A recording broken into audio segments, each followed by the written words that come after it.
നമ്മൾ ജീവിക്കുന്ന ഈ പുതിയ കാലം ആവശ്യപ്പെടുന്നത് തികച്ചും ആരോഗ്യകരമായ ഒരു യുവത്വത്തെയാണ്. എല്ലാ പ്രതിസന്ധികളെയും ധീരമായി നേരിടുവാനും അവയെല്ലാം സമചിത്തതയോടെ ഓടിത്തോൽപ്പിക്കുവാനും വീറും വീര്യവുമുള്ള ഒരു തലമുറ. അവർക്ക് മുന്നിൽ സാധ്യതകൾക്ക് ദൂരപരിധിയില്ല, സ്വപ്നങ്ങൾക്ക് വിലക്കും. ഇവർ കാലത്തെ പ്രതീക്ഷയോടെ കാണുകയും മറ്റുള്ളവർക്ക് അനുകരണീയമായ മാതൃക സൃഷ്ടിക്കുകയും ചെയ്യുന്നു. സിവിൽ എഞ്ചിനീയറിംഗ് മേഖലയിൽ അധ്യാപകനായും ഒപ്പം ആ മേഖലയിൽ പ്രവർത്തിക്കുകയും ചെയ്യുന്ന കർമ്മനിരതനായ യുവാവാണ് ആന്റണി വർഗീസ്. സൗഭാഗ്യങ്ങളുടെ മടിത്തട്ടിൽ പിറന്നു വീഴുമ്പോഴല്ല, പകരം കല്ലും മുള്ളും നിറഞ്ഞ കഠിനപാതകൾ ചവിട്ടി അലയുമ്പോഴാണ് ഒരു വ്യക്തിയുടെ ഉള്ളിൽ വ്യക്തമായ ഒരു ദിശാബോധം രൂപം കൊള്ളുന്നതെന്ന് കാണിച്ചു തരികയാണ് ഇത്തരം മാതൃകകൾ.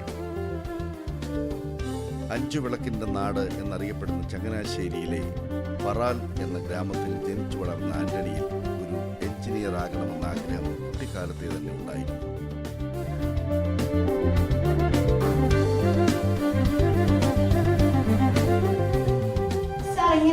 എഞ്ചിനീയറിംഗ് മേഖലയിലേക്ക് ആദ്യമായിട്ട് കടന്നു വരുന്നത്? ഞാൻ സാധാരണ ഒരു കുടുംബത്തിൽ ജനിച്ചു വളർന്ന ഒരാളാണ്. ശരിക്കും എന്നെ സംബന്ധിച്ചിടത്തോളം പിടിയും തന്നെ ഒരു ജോബ് അത്യാവശ്യമായ ഒരു ഘടകം തന്നെയാണ്. അതുകൊണ്ട് തന്നെ ഞാൻ കുട്ടിക്കാലത്ത് തന്നെ എനിക്ക് ഒത്തിരി സ്വപ്നങ്ങൾ കാണുന്ന ഒരു വ്യക്തിയായിരുന്നു. അപ്പോൾ എനിക്ക് അഭിരുചിയായിട്ട് തോന്നിയ ഡ്രോയിങ്ങിലൊക്കെ കൂടുതൽ കാര്യങ്ങൾ ഞാൻ ഡ്രോയിങ്ങിൽ വളരെ ശ്രദ്ധിക്കുമായിരുന്നു. പിന്നീടുള്ള എൻ്റെ അന്വേഷണത്തിൽ ഏറ്റവും നല്ലൊരു ഇൻഡസ്ട്രി സിവിൽ തന്നെയാണെന്ന് ഞാൻ മനസ്സിലാക്കി. അതുകൊണ്ടാണ് ഞാൻ സിവിൽ തന്നെ തിരഞ്ഞെടുത്തത്. പിന്നെ സിവിൽ കോഴ്സിന് ശേഷം അഡ്വാൻസ് ആയിട്ടുള്ള ഒത്തിരി കാര്യങ്ങൾ പഠിക്കണമെന്നും അത് പഠിച്ചാൽ മാത്രമേ നമ്മൾ ഇൻഡസ്ട്രിയിൽ നല്ലൊരു പൊസിഷനകത്തുള്ളതെന്ന് മനസ്സിലാക്കിയപ്പോൾ പല കോഴ്സുകളും ചെയ്യേണ്ടതായിട്ട് വന്നു. കോഴ്സിന് ശേഷം ഫീൽഡിൽ ജോലി ചെയ്തു, സൈറ്റിൽ ഓഫീസിലായിട്ട് പ്രാക്ടീസ് ചെയ്തു. അതിൽ നിന്ന് കിട്ടിയ ഒരു എക്സ്പീരിയൻസ്, അതിൽ നിന്ന് കിട്ടിയ ഒരു ആത്മവിശ്വാസം എനിക്ക് ഉണ്ടാവുകയും ഒരു സ്വന്തമായിട്ടൊരു സ്ഥാപനം തുടങ്ങാനുള്ള ഒരു പ്രചോദനം എനിക്ക് ഉണ്ടാവുകയും ചെയ്തു. അങ്ങനെയാണ് ചങ്ങനാശ്ശേരി കേന്ദ്രമാക്കി 2001 ഒരു സ്ഥാപനം ഞാൻ തുടങ്ങി വെച്ചു. തുടക്കം ശരിക്കും പറഞ്ഞു കഴിഞ്ഞാൽ ബിൽഡിംഗ് ഡിസൈനിങ്ങും കൺസ്ട്രക്ഷനും ഒക്കെ ആയിരുന്നു. ഒരു ഓഫീസറായിട്ടാണ് ഞാൻ സ്റ്റാർട്ട് ചെയ്തത്. പിന്നീട് എനിക്ക് ഇൻഡസ്ട്രിയിലേക്ക് വരാൻ വേണ്ടി ഒത്തിരി പ്രതിസന്ധികളുണ്ടായിരുന്നു. കാരണം എനിക്ക് അഡ്വാൻസ് ആയിട്ടുള്ള കോഴ്സുകൾ പഠിക്കാൻ വേണ്ടി ചെന്ന സ്ഥാപനങ്ങളിൽ നിന്നും ഒത്തിരി കാര്യങ്ങൾ എനിക്ക് വീണ്ടും കിട്ടേണ്ടതായിട്ടുണ്ടായിരുന്നു. പക്ഷെ ഞാനത് ഒരു ഫീൽഡിൽ വന്നു കൂടുതൽ സമയം അത് സ്പെൻഡ് ചെയ്തപ്പോഴാണ് എനിക്ക് കൂടുതൽ കാര്യം മനസ്സിലാക്കാൻ പറ്റും. അപ്പോൾ എനിക്ക് കൂടുതൽ ഐഡിയാസ് കിട്ടി. അപ്പം ശരിക്കും പറഞ്ഞു കഴിഞ്ഞാൽ ഒരു എഡ്യൂക്കേഷൻ വളരെ യാദൃശ്യമായിട്ടാണ് ഒരു വിദ്യാഭ്യാസ മേഖലയ്ക്ക് പിന്നീട് ഈ സ്ഥാപനം മുന്നോട്ട് വരുന്നത്. സ്റ്റാർട്ടിങ്ങിൽ കുറേ സ്റ്റുഡൻസ് കോഴ്സ് ചെയ്യാൻ വേണ്ടി സംശയം തീർക്കാൻ വേണ്ടി എൻ്റെ അടുത്ത് വരികയുണ്ടായി. അവരെ വളരെ ക്ലിയറായിട്ട് തന്നെ കോഴ്സ് ചെയ്തപ്പോൾ ഈ ഫീൽഡിൽ തന്നെ നല്ലൊരു ഓപ്പർച്യൂണിറ്റി അവർക്കുണ്ടായി. വളരെ വേഗം തന്നെ അവർ പ്ലേസ്മെൻ്റ് ആവുകയും അവർ മാനേജ്മെൻറ്റ് അവരെ പ്രത്യേകമായിട്ട് ശ്രദ്ധിക്കപ്പെടുകയുണ്ടായി. അപ്പോൾ എനിക്ക് തോന്നിയൊരു കാര്യം, എനിക്ക് എൻ്റെ ഫീൽഡിലുണ്ടായ എനിക്ക് പഠിത്തത്തിലുണ്ടായ ബുദ്ധിമുട്ടുകൾ മറ്റുള്ളവർക്ക് എൻ്റെ എക്സ്പീരിയൻസ് വെച്ച് എന്തെങ്കിലും പ്രയോജനം ചെയ്യണമെന്നുള്ള ഒരു ബോധ്യവും ആ സമയത്ത് എനിക്ക് കൂടുതലായിട്ട് താല്പര്യം തോന്നി ഈ ഫീൽഡിലേക്ക് വീണ്ടും കാര്യങ്ങൾ ചെയ്തെടുക്കാൻ വേണ്ടി. അങ്ങനെ ആദ്യത്തെ വർഷം കുറേ സ്റ്റുഡൻസ് വന്നു, നല്ല രീതിയിൽ അവരെ ഡെവലപ്പ് ചെയ്യാൻ പറ്റി. നമ്മുടെ വിദ്യാഭ്യാസ രംഗം ഇന്ന് പലർക്കും മാതൃകയാണ്. ആധുനിക സാങ്കേതിക വിദ്യകൾ ആർജിക്കുവാനും മറ്റുള്ളവരെക്കാൾ എളുപ്പം അത് നടപ്പിലാക്കുവാനും നമ്മൾ ശ്രമിക്കാറുണ്ടെങ്കിലും നമ്മുടെ പാഠ്യപദ്ധതികൾ പലപ്പോഴും പഴഞ്ചനാണ്. പാഠപുസ്തകങ്ങളിൽ നിന്നും ലഭിക്കുന്ന അറിവിൽ മാത്രം ശ്രദ്ധിക്കുന്ന ഒരു വിദ്യാർത്ഥിക്ക് മിക്കപ്പോഴും മുന്നോട്ടുള്ള യാത്ര പ്രതിസന്ധികൾ തീർക്കുന്നു. പ്രത്യേകിച്ച് എഞ്ചിനീയറിംഗ് പോലുള്ള പ്രൊഫഷണൽ കോഴ്സുകളുടെ കാര്യത്തിൽ. അവിടെയാണ് അഡ്വാൻസ്ഡ് കോഴ്സുകളുടെ പ്രസക്തി. അഡ്വാൻസ്ഡ് കോഴ്സുകളിലൂടെ മാത്രമേ ഇനിയുള്ള കാലം ഒരു വിദ്യാർത്ഥിക്ക് മുന്നോട്ട് പോകുവാൻ കഴിയുകയുള്ളൂ.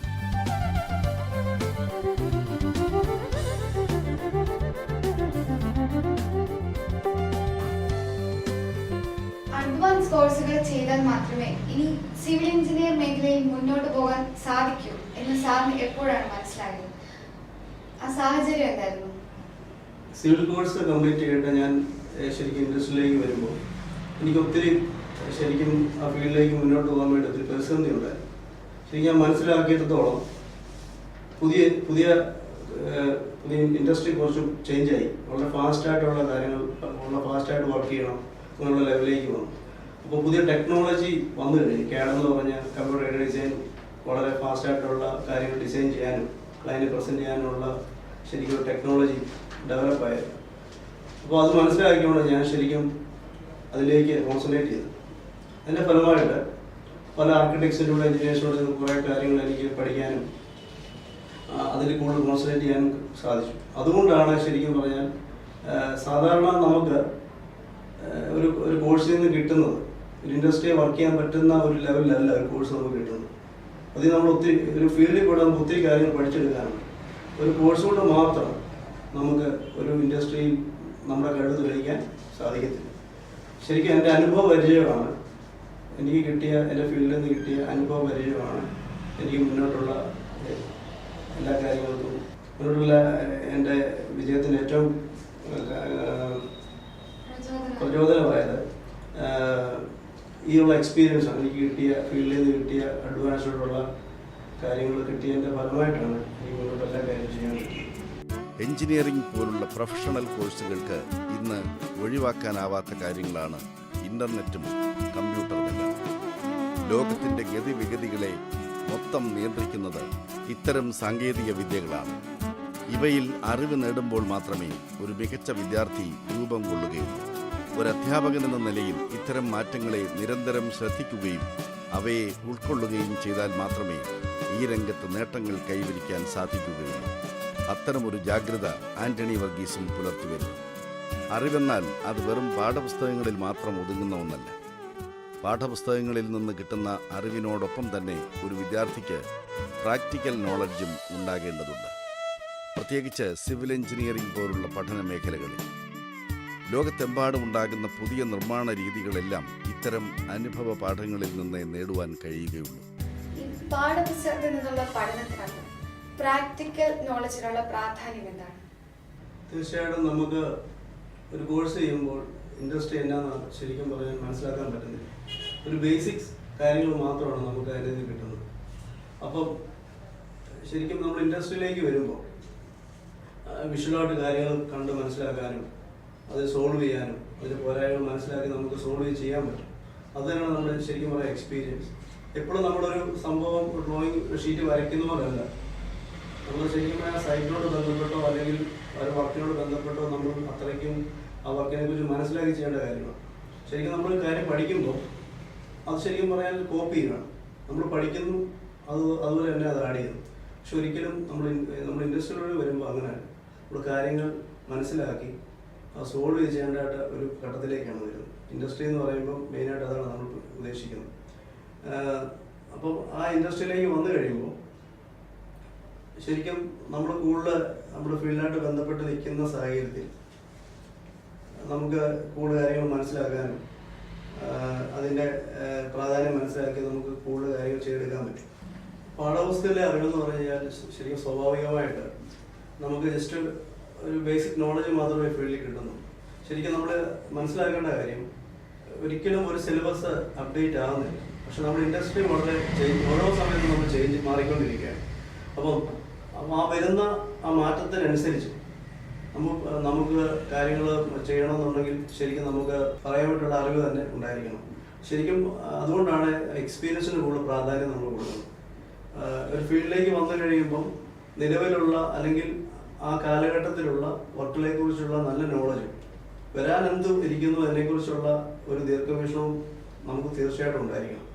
സിലബസ് ഒരിക്കലും നമുക്ക് കിട്ടുന്ന ടെക്നിക്കലായിട്ടുള്ള ഒരു സിലബസ്, ഒരു ഇൻഡസ്ട്രിയിലുള്ള സിലബസ് അതേ ലെവലിൽ തന്നെ നിലനിൽക്കുകയാണ്.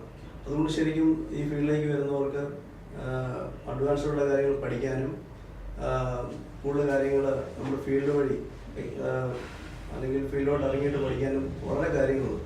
കൂടുതൽ നമ്മൾ ശ്രദ്ധിക്കേണ്ട, കോൺസെൻട്രേറ്റ് ചെയ്യേണ്ടത് ശരിക്കും അതിലേക്കാണ്. നല്ല മാർക്കോടുകൂടി ഒരു ഇൻഡസ്ട്രിയിൽ നിന്ന് പാസ്സാകുന്ന ഒരു വിദ്യാർത്ഥി ശരിക്കും ഫീൽഡിലേക്ക് വരുമ്പോൾ അവർ പഠിച്ചിരിക്കുന്ന കാര്യമല്ല ശരിക്കും വർക്കൗട്ടാണ്. ശരിക്കും ആ തിരിച്ചറിവ് വരുമ്പോൾ അതിൽ കൂടുതൽ കോൺസെൻട്രേറ്റ് ചെയ്യുന്ന ആരാണോ അവർക്കായിരിക്കും ഈ ഫീൽഡിൽ നല്ലൊരു പൊസിഷനിലേക്ക് എത്താൻ പറ്റുന്നത്. വിദ്യാർത്ഥികളോട് എപ്പോഴും നല്ല സൗഹൃദം പുലർത്തുന്നവരായിരിക്കും മികച്ച അധ്യാപകർ.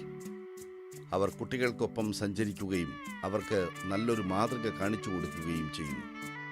ആന്റണി വർഗീസും അത്തരത്തിൽ ഒരു സൗഹൃദ അന്തരീക്ഷം ഇഷ്ടപ്പെടുന്ന അധ്യാപകനാണ്.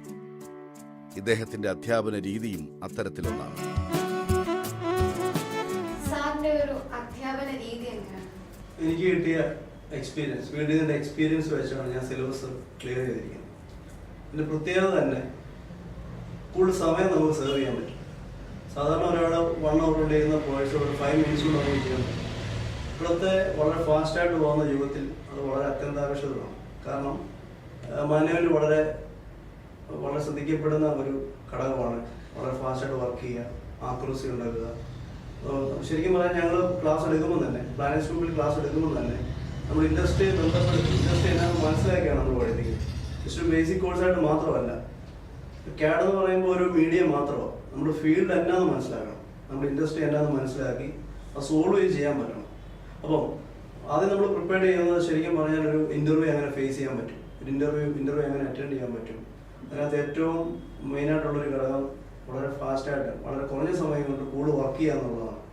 ശരിക്കും പറഞ്ഞാൽ അങ്ങനെ ഒരു മൈലേജ് ക്രിയേറ്റ് ചെയ്യുക എന്നുള്ളതാണ് ഫസ്റ്റ് ഞങ്ങളുടെ ലക്ഷ്യം.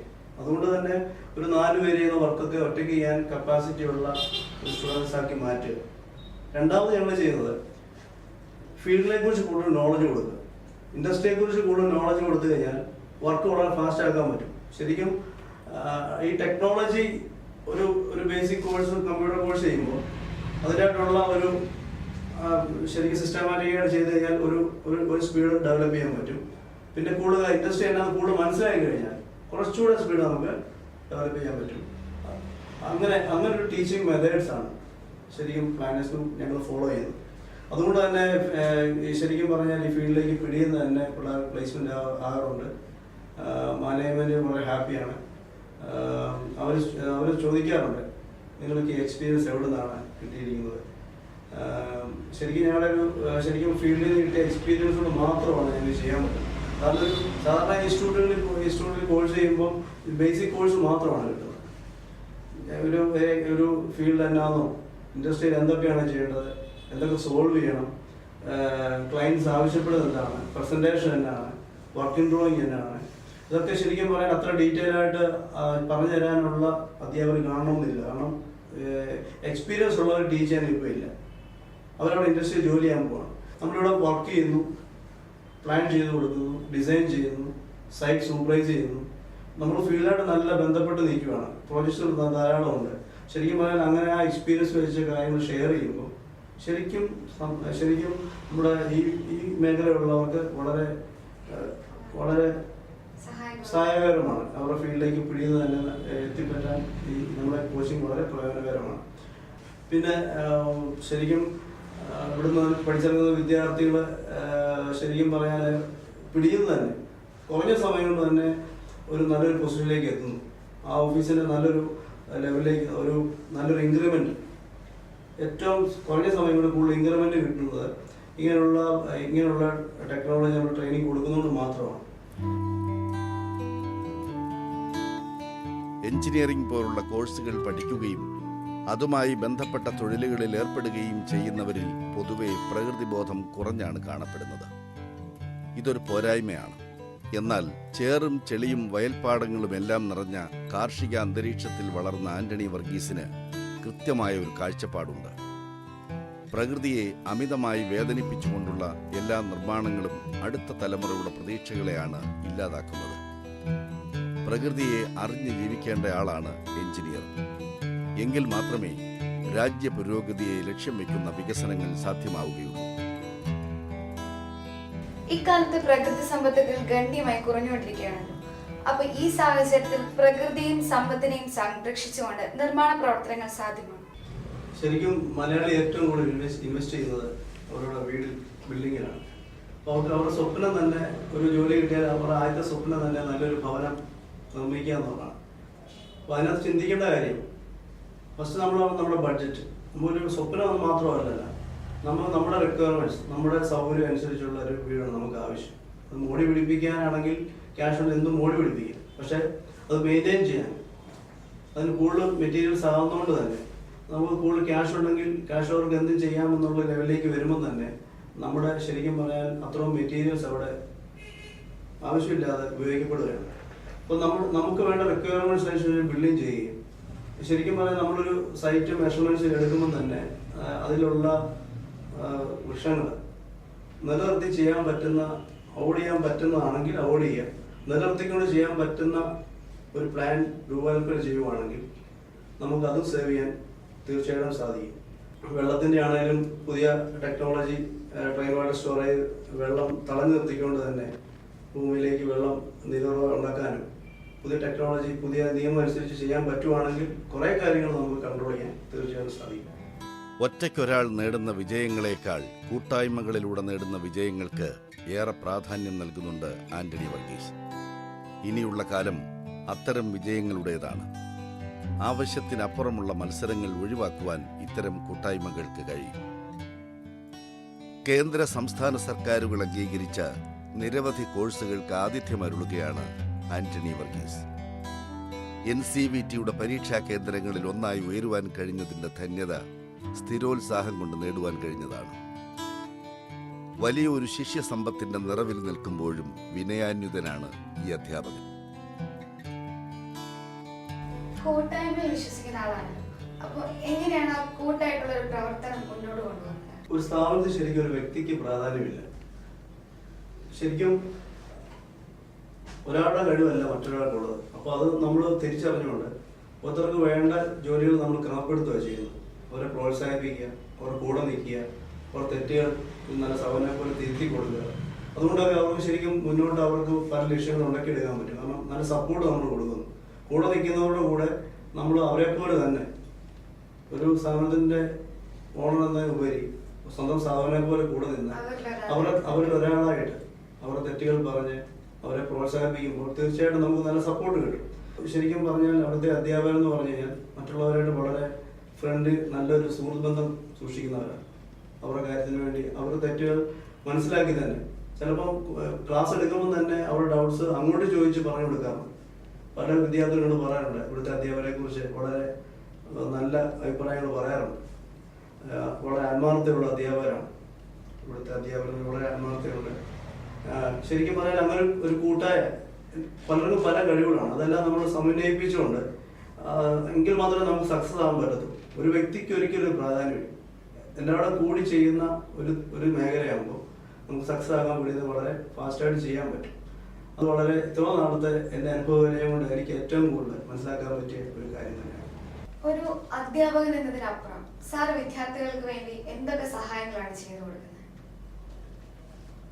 ഇവിടുന്ന് പഠിച്ചിറങ്ങുന്ന വിദ്യാർത്ഥികളായിട്ട് പോലും ഇപ്പോഴും പേഴ്സണലായിട്ട് എനിക്ക് നല്ല റിലേഷൻ ഞാൻ കാത്തു സൂക്ഷിക്കുന്നു. അവർ പേഴ്സണലായിട്ടുള്ള കാര്യം വരെ എന്നോട് ഡിസ്കസ് ചെയ്യാറുണ്ട്. കൂടാതെ ഇവർക്ക് ഇവിടെ കോഴ്സിന് ശേഷം അവർക്ക് ഇൻഡസ്ട്രിയിൽ ഒരു ജോലി തരപ്പെടുത്തി കൊടുക്കാൻ വേണ്ടി എന്നെ കഴിയുന്ന രീതിയിൽ ഞാൻ അവരെ ഹെൽപ്പ് ചെയ്യാറുണ്ട്. പിന്നെ അവർ മുന്നോട്ട് എന്ത് ചെയ്യണം, അവരുടെ പ്രശ്നങ്ങൾ എന്താണെന്ന് ഡിസ്കസ് ചെയ്യാറുണ്ട്. അവർക്ക് വേണ്ട എല്ലാ സപ്പോർട്ടും മെൻ്റലി ആണെങ്കിൽ പോലും അവർ മാനസികമായിട്ടുള്ള അവസ്ഥ പോലും എന്നോട് ഷെയർ ചെയ്യാറുണ്ട്. ഒരു സഹോദരൻ എന്ന രീതിയിൽ ഞാൻ അത് അവരോട് നല്ല രീതിയിൽ സംസാരിക്കാറുണ്ട്. എന്ത് കാര്യവും എന്നോട് ഇവിടുത്തെ വിദ്യാർത്ഥിയോട് സംസാരിക്കാറുണ്ട്. അപ്പം അതുകൊണ്ട് തന്നെ ശരിക്കും നമ്മുടെ അവസ്ഥ മനസ്സിലാക്കി എനിക്ക് കൂടുതൽ കാര്യം ചെയ്തു കൊടുക്കാൻ പറ്റാറുണ്ട്.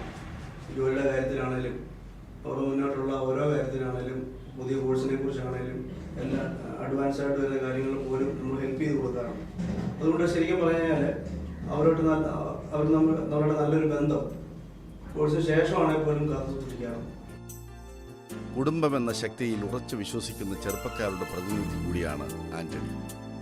ഭാര്യ സുമിയും മകൾ ഐറിനും ചേർന്ന കുടുംബം നാളെയെക്കുറിച്ച് പച്ച നിറഞ്ഞ ധാരാളം സ്വപ്നങ്ങൾ കാണുവാൻ ഇയാൾക്ക് കരുത്തേകുന്നു. നാളെയുടെ പ്രതീക്ഷകളെയാണ് ഇവർ നട്ടു നനയ്ക്കുന്നത്. അതിൽ വിശ്വസിക്കുമ്പോഴാണ് ജീവിതം സുന്ദരമാകുന്നത്. ഈ ലോകം സുന്ദരമാണെന്നും ഇവിടെ ഇങ്ങനെയെല്ലാം ജീവിക്കാമെന്നും ഓരോ വ്യക്തിയും പഠിക്കുന്നത് നല്ല ദാമ്പത്യത്തിൽ നിന്നാണ്. പരസ്പരം പങ്കുവയ്ക്കുന്ന ഓരോ കാര്യവും ജീവിതപാതയിൽ ആത്മവിശ്വാസമായി മാറുന്നു.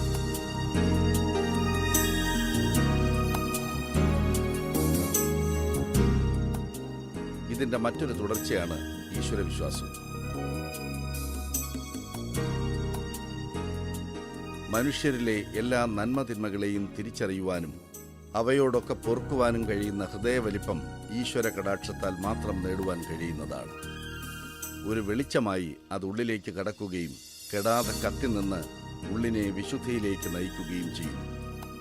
ഈ വെളിച്ചം കെട്ടുപോകാതെ കാക്കണേ എന്ന പ്രാർത്ഥനയിൽ ആന്റണിക്കൊപ്പം വീട്ടുകാരുമുണ്ട്. പരമകാരുണികനായ കർത്താവ് പകർന്നു നൽകുന്ന കരുത്തിൽ ഇവർ മുന്നോട്ട് നടക്കും. സാറിന്റെ ഈശ്വരവിശ്വാസിയാണ്. അപ്പോൾ ആ വിശ്വാസം സാറിന്റെ പ്രവർത്തനങ്ങളെ എത്രത്തോളം സഹായിച്ചിട്ടുണ്ട്? ദൈവവിശ്വാസം മാത്രമാണ് ഞാനിപ്പോൾ ഈ ലെവലിൽ എത്തിയിരിക്കുന്നത്. കാരണം എൻ്റെ കൊച്ചുനാളിൽ ഞാൻ എൻ്റെ 8th സ്റ്റാൻഡേർഡിൽ പഠിക്കുമ്പോഴാണ് എൻ്റെ അമ്മ മരിക്കുന്നത്. അപ്പോൾ അവിടെ തൊട്ട് എൻ്റെ ജീവിതത്തിൽ ഒത്തിരി പ്രോബ്ലംസ് ഉണ്ടായിരുന്നു. അപ്പോൾ അങ്ങനെയുള്ള വിഷമ സാഹചര്യത്തിൽ ശരിക്കും പറഞ്ഞാൽ ആ ദൈവവിശ്വാസം കൊണ്ടാണ് എനിക്ക് മുന്നോട്ട് പോകാനുള്ള ഒരു ശക്തി കിട്ടിയിട്ടുള്ളത്. അത് ശരിക്കും പറഞ്ഞാൽ എനിക്കൊരു ആത്മവിശ്വാസം, ദൈവം ഉണ്ടെന്നുള്ള ഒരു വിശ്വാസം എൻ്റെ മനസ്സിലുണ്ട്. അത് നന്മ ചെയ്താൽ നല്ലൊരു റിസൾട്ട് കിട്ടും, നല്ലൊരു ജീവിതത്തിൽ നല്ലൊരു ഭാവി ഉണ്ടാവും എന്നുള്ളൊരു വിശ്വാസം. ഒരു ദൈവവിശ്വാസിക്ക് മാത്രമേ അങ്ങനെ ചിന്തിക്കാൻ പറ്റൂ. കാരണം നമ്മൾ ചെയ്തതിന് ഒരു നന്മ എന്തെങ്കിലും കിട്ടുമെന്നുള്ള വിശ്വാസമാണ് നമ്മളെ കൊണ്ട് നല്ല ചെയ്യിപ്പിക്കുന്നത്. അപ്പോൾ അങ്ങനെയുള്ള വിശ്വാസം എൻ്റെ ഉള്ളതുകൊണ്ടാണ് തീർച്ചയായിട്ടും ഞാൻ മറ്റുള്ളവർക്ക് നന്മ ചെയ്യാൻ കൂടുതൽ ആഗ്രഹിക്കുന്നു. ശരിക്കും വിദ്യാഭ്യാസ മേഖല എന്ന് പറയുമ്പോൾ മറ്റുള്ളവരുടെ ഭാവി സുരക്ഷിതമായി കൊടുക്കും. മറ്റ് ഇൻഡസ്ട്രി പോലല്ല. വിദ്യാഭ്യാസം എന്ന് പറഞ്ഞാൽ മറ്റുള്ളവരുടെ ആകെ ഒരു സ്വപ്നത്തിനും ആഗ്രഹത്തിനനുസരിച്ച് നമുക്ക് കിട്ടിയ അനുഭവ പരിചയം അവർക്ക് ഷെയർ ചെയ്യുക. അപ്പോൾ അത് വലിയൊരു കാര്യമാണ്. നമ്മുടെ ജീവിതത്തിൽ ഏറ്റവും വലിയ ഒരു കാര്യമാണ്. നമ്മൾ ചുമ്മാ പ്രാർത്ഥിച്ചുകൊണ്ട് മാത്രമല്ല കാര്യം, നമ്മുടെ പ്രവർത്തിക്കാൻ പ്രാധാന്യം കൊടുക്കണം. അപ്പം പ്രാർത്ഥിക്കുക എന്നുള്ളതല്ല ഞാൻ പറയുന്നത്. പ്രാർത്ഥനയോട് മാത്രമല്ല, നമ്മുടെ ജീവിതത്തിൽ നമ്മൾ മറ്റുള്ളവരെ സഹായിക്കുകയും പ്രോത്സാഹിപ്പിക്കുകയും ചെയ്യുമ്പോൾ നമ്മുടെ ജീവിതത്തിൽ ദൈവത്തിന് അനുഗ്രഹം കൂടുതലുണ്ടാകും. നമ്മളറിയാതെ തന്നെ മറ്റുള്ളവരെ നമ്മൾ ഡെവലപ്പ് ചെയ്യുമ്പോൾ, മറ്റുള്ളവരെ ബിൽഡപ്പ് ചെയ്യുമ്പം ശരിക്കും നമ്മൾ ഓട്ടോമാറ്റിക് ബിൽഡപ്പ് ആവുകയാണ്. ശരിക്കും പറഞ്ഞാൽ നമ്മുടെ സമൂഹത്തിന് ആ തിരിച്ചറിവാണ് ഉണ്ടാകുന്നത്. മറ്റുള്ളവരെ താഴ്ത്താതെ മറ്റുള്ളവരെ മുന്നോട്ട് അവരെ ഒരു പടി മുന്നിൽ വെപ്പിക്കാനുള്ള ഒരു മാനസികതയിലേക്ക് നമ്മൾ വളരുക. അങ്ങനെ ഇടുങ്ങിയ ചിന്താഗതിയിൽ നമ്മൾ നല്ലൊരു പൊസിഷനിലേക്ക് എത്താൻ പറ്റണം. നമ്മുടെ ആ മനസ്സ് മാറ്റിക്കൊണ്ട് ദൈവവിശ്വാസത്തിലേക്ക് വരികയും മറ്റുള്ളവരെ സഹായിക്കാനുള്ള മനസ്സിലേക്ക് വന്നു കഴിഞ്ഞാൽ നമ്മൾ സ്വാഭാവികമായിട്ട് വളരും. അതാണ് ദൈവവിശ്വാസത്തിന്റെ ഏറ്റവും വലിയ അടിസ്ഥാനം. അതാണ് പ്രാർത്ഥന എന്ന് മാത്രമല്ല, പ്രവൃത്തിയാണ് ഏറ്റവും വലുതെന്ന് ഞാൻ വിശ്വസിക്കുന്നു. ഒരു മികച്ച പ്ലാനിംഗ് ആണ് ഒരു മികച്ച എഞ്ചിനീയറുടെ വിജയം. നല്ല സ്വപ്നങ്ങളുടെ ചിറകിലേറി ഏറെ ദൂരം ഇനിയും സഞ്ചരിക്കുവാൻ തയ്യാറെടുക്കുകയാണ് ഈ ചെറുപ്പക്കാരൻ. പുതിയ കാലത്തെ മുന്നോട്ട് നടത്തിക്കുന്ന ഇവരുടെ നല്ല ശ്രമങ്ങളെ പ്രോത്സാഹിപ്പിക്കുവാൻ കഴിയണം. അപ്പോഴാണ് പുതിയ ആകാശങ്ങൾ അകലെ പിറവിയെടുക്കുന്നത്.